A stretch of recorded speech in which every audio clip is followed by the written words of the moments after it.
平安，大家好。今天要非常简洁的、快速的划重点版，破解奶不够的错误迷思。最近身边好多朋友开始生小孩，他们是想亲喂的，但都失败或放弃。我真的觉得好可惜哦。我是如何做到供需平衡，不会不舒服，不塞奶，不胀奶，baby 一吸又有奶，这梦寐以求的状态呢？ Are you ready? Let's go。其实待会要分享的观念，我是从 Sunny 老师的影片学到的。当下真的整个大开眼界，当头棒喝的感觉。我就把一些泌乳素、催产激素这些省略，要看细节版，请再自行到 Sunny 老师的影片。追奶一定要排空吗？补课。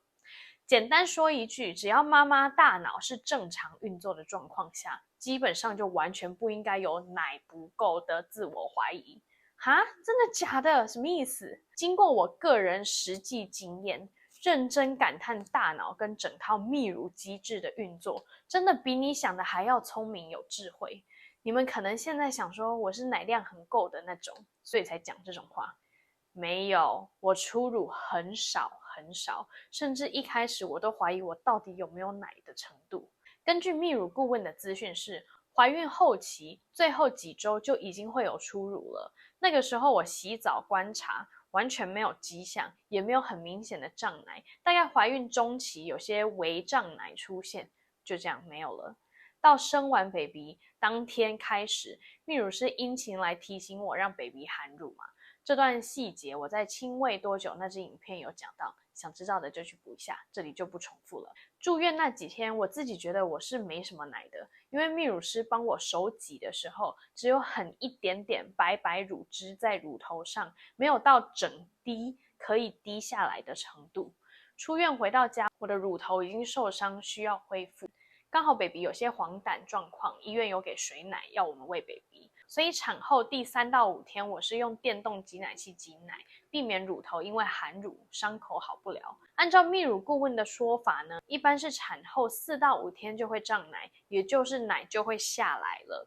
因为经过前3天 baby 含乳的刺激，大脑应该要已经接受到，也搜集好数据关于喝奶的需求和喝多少的讯息。但我每次挤出来真的很少，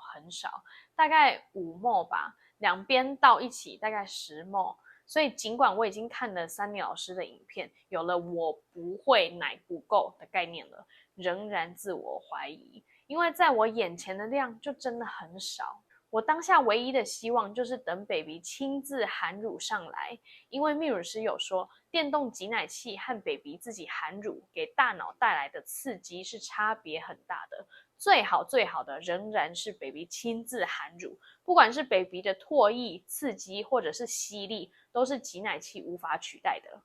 就在产后第6天，我的乳头修复好了，再次给 baby 含乳，这轮乱七八糟西停停，然后调角度啊什么，就这样完了之后，我到厕所洗乳盾的时候，突然有胀奶的感觉，有感受到了什么是奶阵的感觉，好酷哦！胀奶的感觉应该大部分妈妈都已经知道了，就是月经来的时候那种感觉。奶阵有点难形容，一开始不习惯，其实不是太舒服，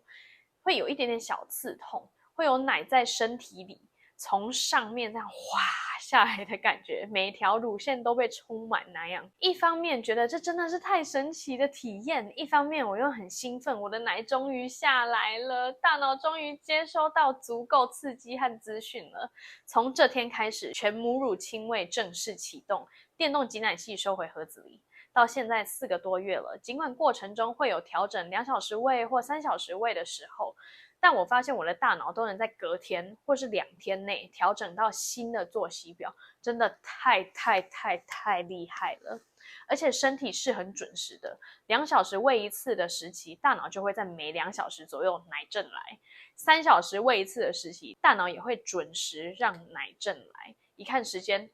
还真的差不多要喂奶了。一直到最近几天，我们想帮 baby 戒半夜4、5点的夜奶了，所以到早上7、8点 baby 起床吃第一餐，我的奶都是很胀的，不会痛，但就是知道我左右咪有满满的奶等着 baby 来吸。侧睡的时候奶就会流出来，为了避免让我的大脑误会 baby 喝少了而给我退奶，这2天 baby 的第一餐都会给他喝比较多，但又要避免 baby 喝太撑，所以时间还是会控制一下。我在亲喂多久的影片有时候左右咪一般喂几分钟，如果 baby 过了我原先预留的5分钟还明显要喝，我就再给5到10分钟，所以这一餐的时长有从本来的35分钟拉到45。我也会缩短下一餐的距离，本来大概3小时到3个半小时吃一次，这2天就会比较注意 baby 的喝奶动作。如果他想喝了，尽管1个半小时或2个小时，我就会再给他。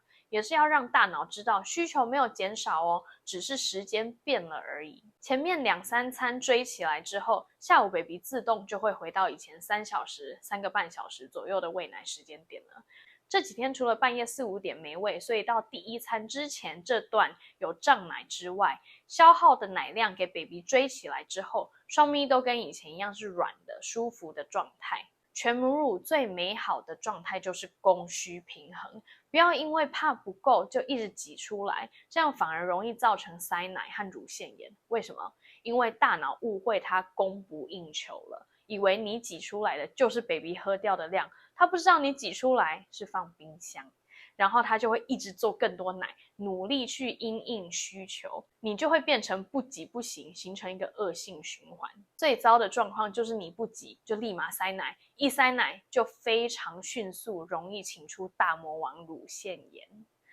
总结，打从 baby 一出生开始，请像我的泌乳师当初殷勤的督促我让 baby 含乳那样，尽可能的频繁的给 baby 含乳，因为它的吸力很强，它的唾液也会帮助刺激我们的激素，传递讯息给大脑，告诉身体要产奶了 ，baby 来了。一开始眼看自己奶少，真的不要担心，只要持续努力不懈的让 baby 含乳，给大脑讯息，你的奶就不会不够。到时请你有自信且大声的回复身边没有科普的人，我的奶不可能不够，我的奶很够，然后传这支影片给他。各位想要亲喂的妈妈们，不要再说如果我奶够我当然亲喂，或是因为我奶不够所以我放弃亲喂。没有奶不够，也不是基因问题，更不是体质。相反，奶够不够是可控的，每位妈妈都是被创造有亲喂能力的，是标配。你的奶一定会够，不要再让奶不够的莫名迷思祸害梦想亲喂的妈妈们。我是一位在 LA 的全母乳新手妈妈 Joy Yang， 有鉴于网络上相关经验与资讯实在缺乏，希望透过我的经验毫无保留的分享给所有新手妈妈们多些参考值，并期望让这些资讯常识化。透过这些资讯的普及，让我们每个人一起减轻孕妈咪、生产妈咪的一些负担与心理压力。毕竟怀孕与生产已经非常不轻松了。欢迎留言告诉我这次的分享有没有让你恍然大悟，破解奶不够的迷思。如果有的话，帮我按一个喜欢，并将影片分享给身边的所有人，促进妈妈资讯的常识化，就靠你了。我们下次见咯，拜拜。